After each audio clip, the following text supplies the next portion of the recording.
For this exercise, in which we construct a bay window in 3 stages, you will need 2 quarter sheets of cartridge paper, ballpoint pen for sketching, 1 piece of marker paper trimmed to 8.5–11 inches. On the first sheet of cartridge paper, we're going to begin with a freehand exploratory thumbnail sketch of a floor plan and a 1-point perspective in ballpoint pen. These are very small.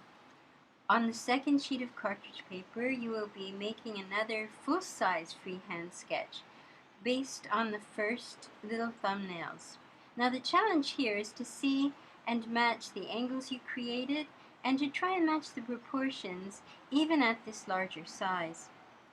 The third step is to place your piece of marker paper trimmed to 8.5–11 over top of this full-size sketch and to make a refined and detailed drawing.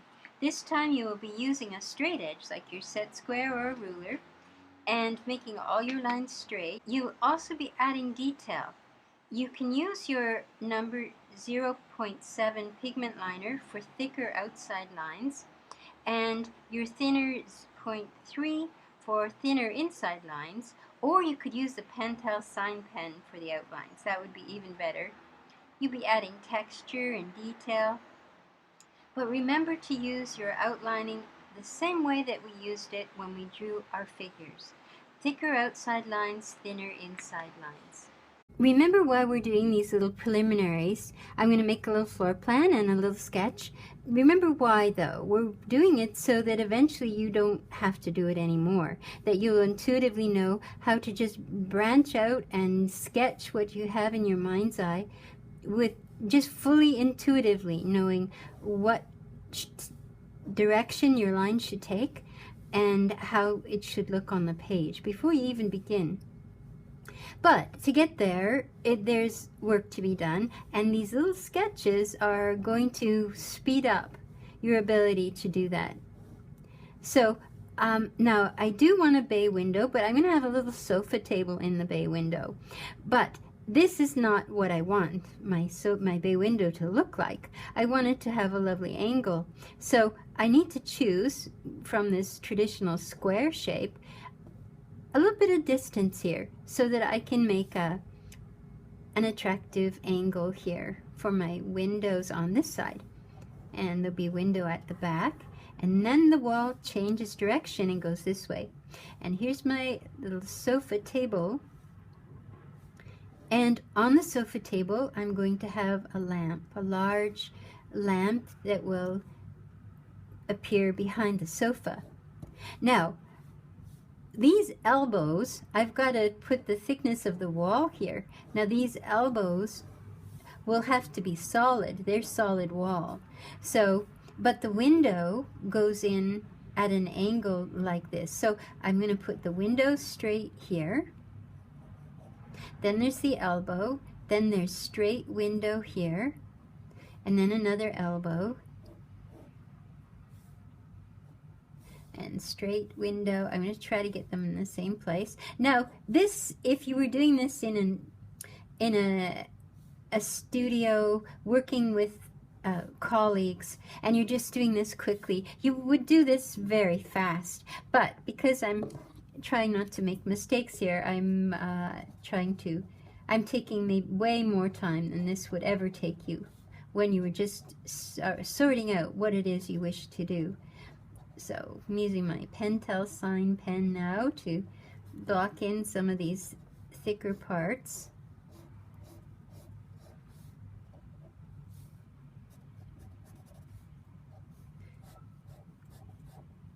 Okay, so that's good enough for that. And then inside, to indicate window, you can put a couple of lines, a couple of thin lines. Oh, I have more right here in the center. I have another.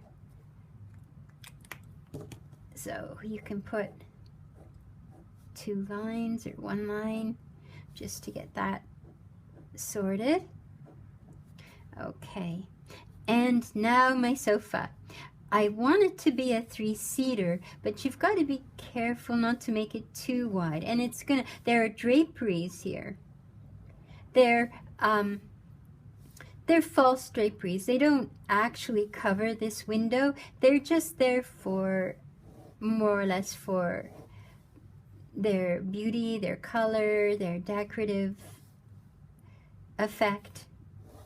But they're not functioning in that they would be thick and bulky over here. You can keep them just more open and less, okay, by just using them as decoration, more dressing, window dressing. So, okay, now I have in mind a camelback sofa with one big plump cushion for the seating, but it's a tea cushion, and it is a 3-seater though. It would accommodate 3 people. It's just that the one large cushion gives a different effect. It kind of makes it look a little less humongous. It makes it a little softer looking.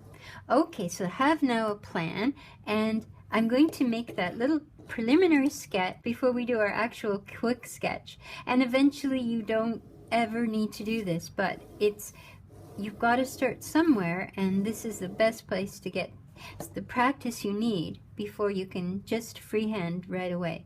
Okay, so there's our vanishing point. You'll notice with this that I started with a square here. So I'm going to do the same thing when I start my perspective, and then I'll need to make that angle. So I have to choose a width from my wall. Don't forget to keep wiping off your pen so it doesn't get too blobby. And remember why we're using pen. We're using pen so that you can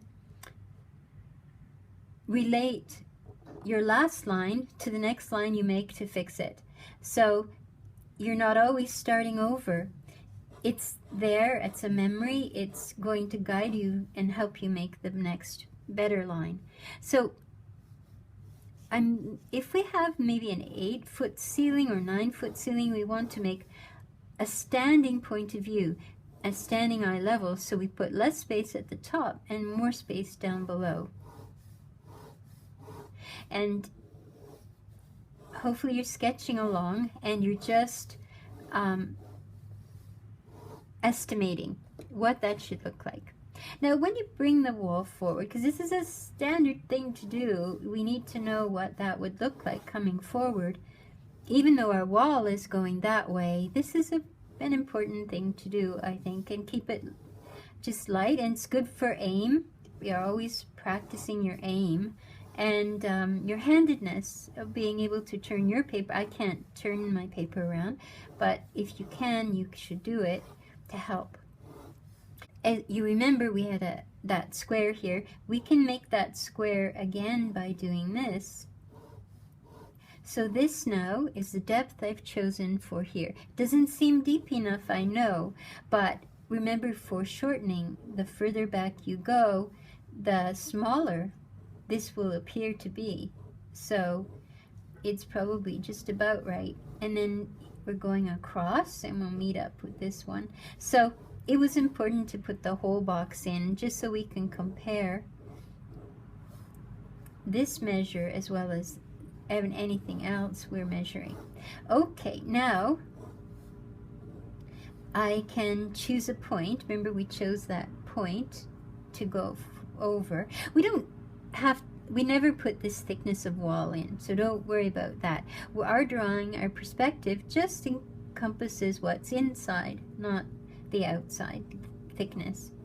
Okay, so I'm going to choose now a place for the angle of my bay window. I don't want to go, so whatever I did here, I want to do the same over here. And I don't want to go too dark because this will be covered by the sofa and I don't want to make it too confusing.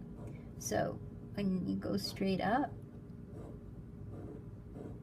and then you go from this corner to this corner, and this corner to this corner, and the angle is not as acute as it was on the bottom because we're so much closer to the eye level. But there we have it. This is the ceiling of the bay, this is the floor of the bay, and this is one wall of the bay window. And this now is an invisible line. We don't see that. And then our wall is going to go like that once we get out here. So from there to there, and oop, oop, oop, and across. Okay, now that little table, we're going to keep this really light because it's going to be covered by the sofa. It's probably only going to be about 30 inches tall, and the sofa back could run as much as 3 feet tall. And the camelback, they're generally low backed, but it might, the highest part of it might be 3 feet. So now we're just making our standard 1-point perspective box, and we're looking at the height here about, if that's 2.5, might be about there. So bring that across. And we're just estimating all our heights, which is important even if it doesn't turn out the way you want it to. But this will show you what doesn't work, which is as important to know as what does work. So, because you'll do it differently next time. And here's this wall going this way, this wall going this way. And now I'm going to bring up my sofa.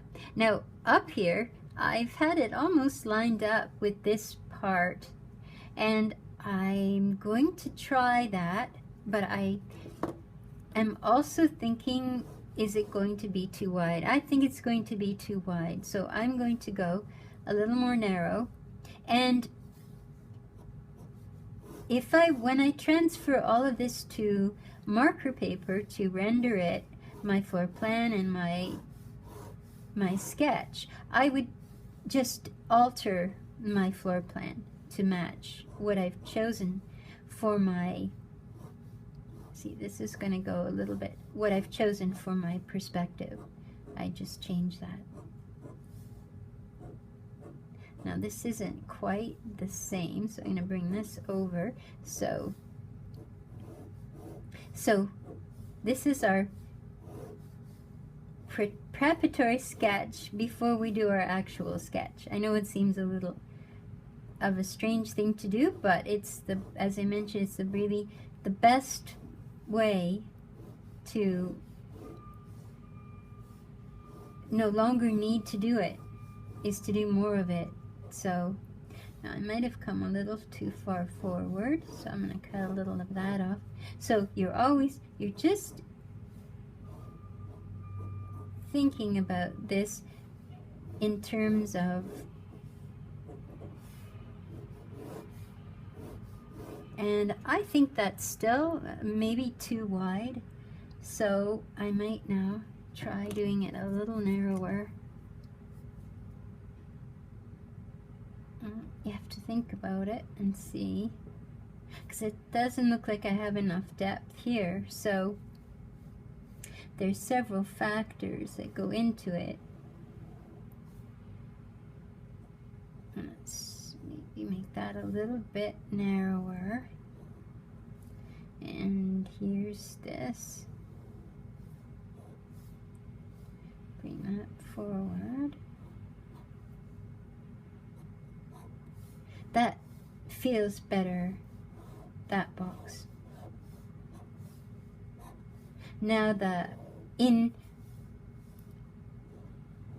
controlling the width, now I have the height for the front that I want to have, because I have an upholstered area, and I have a little skirt on the bottom of it that's quite nice, a little flirty kind of skirt that's something like the camelback. And then I have my arms. I just want to make a box for my arms here. This is getting to be a mishmash, but it's giving me what I need. Just a simple box with everything going the right way. Make sure your arms are the same. And there will be thickness for the back as well. I'll get into that as when I'm doing my drawing. But now I'll just go back and reclaim the lines that are important in terms of the wall.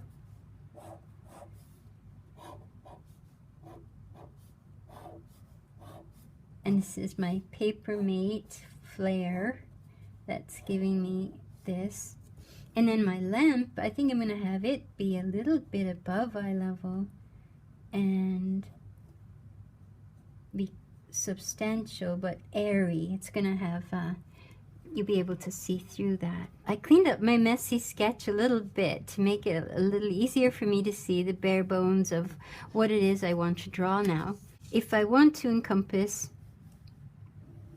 this much, given the size and shape of the paper I'm working on, I think I can probably get about this much, but maybe less at the top is always more attractive, and more space at the bottom.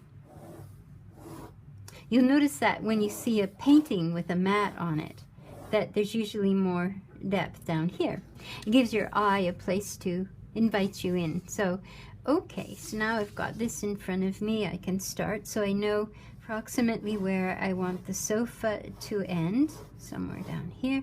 I want room for carpet though, so maybe up a little bit here. And I want this wall at the top to be somewhere around here. And I've got about that much room down here. So that's my sofa, that's my other wall. And now I can start to think about my angle for my, I'm trying to see and match the angle for my bay window and find out how much depth I should leave for that. So this in and of itself, even though I know we're doing this so we don't have to do it anymore, but even so, it's an excellent exercise because I'm trying to get the exact proportions that I see there, and that's quite challenging. I'm trying to be as direct with my pen as I can be. I'm looking to see how much wall.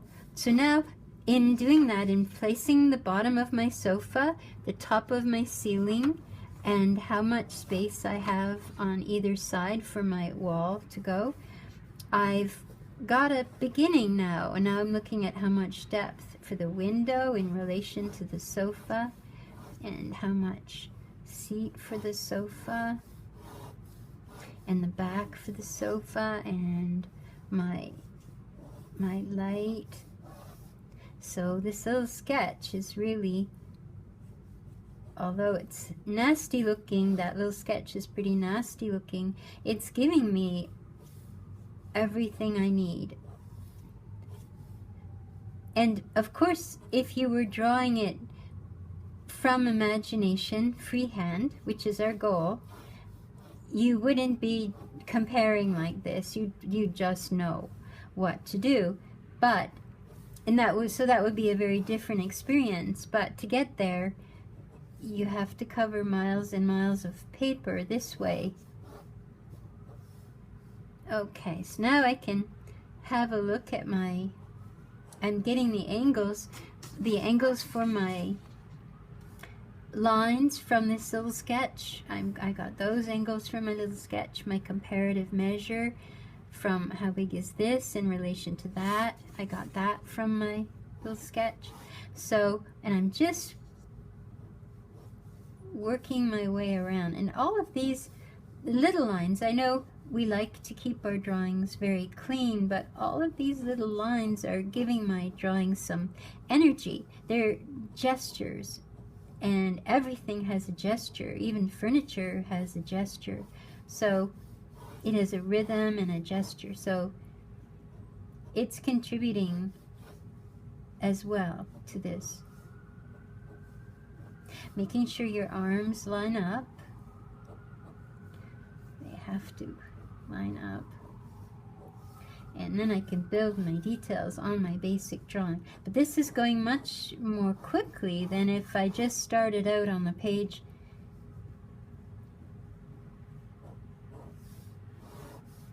and I hadn't had a lot of experience of drawing. If you have, then this seems like a lot of extra work, but until you're there, this is the way to get yourself there.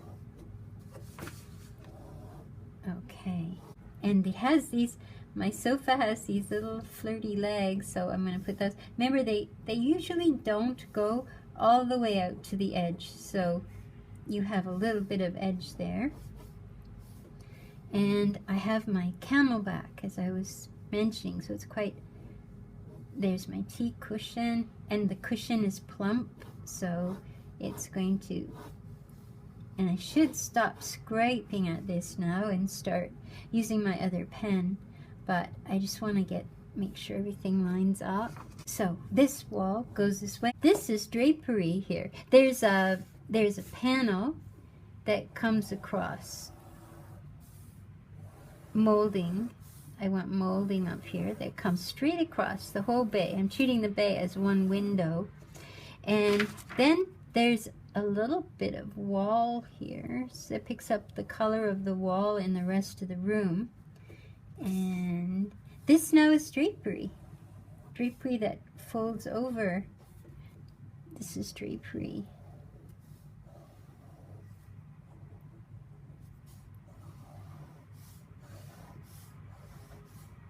And it comes down. There's pinch pleats. I want pinch pleats for this bit of damask. There. Now remember, when you are going to transfer to marker paper, you're going to clean this up some more, but you need this preliminary drawing just to make sure these two line up across. I think this should be a little lower. Okay, now I've got my, I should really have an idea where the center is so I can put my camel back.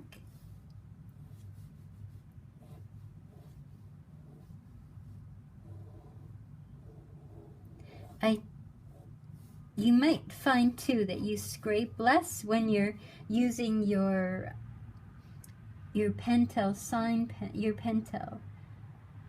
Papermate. Getting into the drawing now, so I'm losing my ability to speak well, but you might find that you scrape less too if that scritching isn't going to give you an attractive drawing. But this is just our first pass, so, and then maybe a really big cushion over here. I've got to draw my arm first. Now I've raised that arm over on the other side, so I better raise it over on this side. And there's cushion, big, nice, thick cushion here. And this one, I'm just going to go in and over. It's got to come over there. And then there isn't an obvious line here, so when I render it, I'd have to bring that down. Now, then there's that little bit of a very subtle curve here, and this kind of goes over. It's kind of so all our curvilinear lines, all that practice with our curvilinear lines is paying off every time we use it.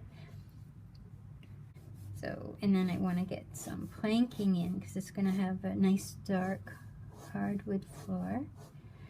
So I'm going to have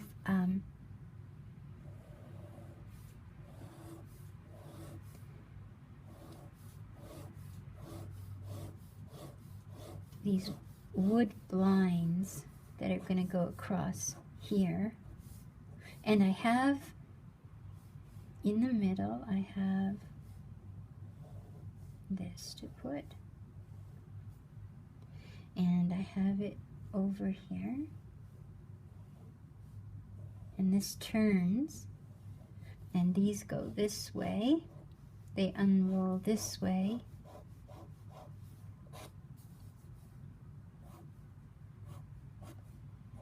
And I promise you, if you do enough of this, you won't need a preliminary drawing. You'll be able to just do all of this with your pen. Now this part of the window is covered by the draperies. I can even put a little more if I want to bring that, to soften that wall.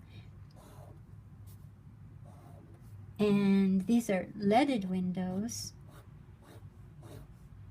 I should be keeping these even, but I'm trying to keep my head out of the way. I'll just give a feel for it. When you clean it up with your ruler, if you were going to render it, just to give a feel for it and see how that looks. Okay, and then our lamp is going to be high, so I didn't prepare, I should have put my lamp in. And then it's just metal ellipses, just metal here. And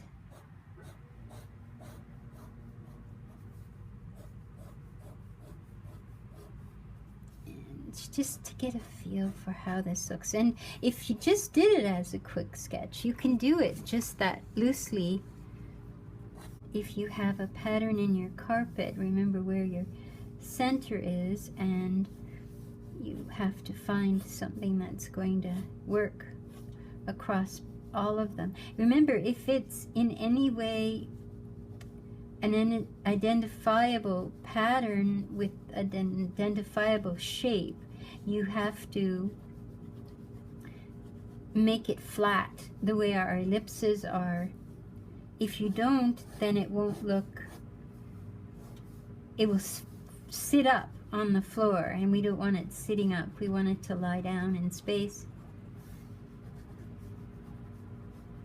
And you just let it taper off as you go, and you put your wood grain in.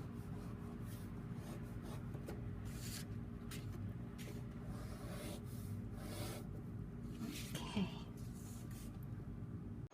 In this final stage, done on marker paper trimmed to 8.5–11 inches, using a 0.7 pigment liner or a Pentel sign pen for thick outside lines, and a 0.3 pigment liner for thinner inside lines and hatching. Lay that paper over top your full-size sketch, and with a ruler or a set square, straighten all your lines up and make a refined drawing, using the sketch underneath as a template. Add details and pattern and texture. Then go back to the small thumbnail sketch, beginning with the floor plan, and map out your shadow shapes, with the idea that the light is coming from a fixture in the ceiling above the sofa, and that is also directly in front of the sofa. On your refined drawing, fill all the shadow shapes in with hatching lines, done with a very thin pen. Use a 0.1 or a 0.3 pigment liner. And don't forget to put a border around the perimeter of the whole page. Please include the floor plan as well up in the corner.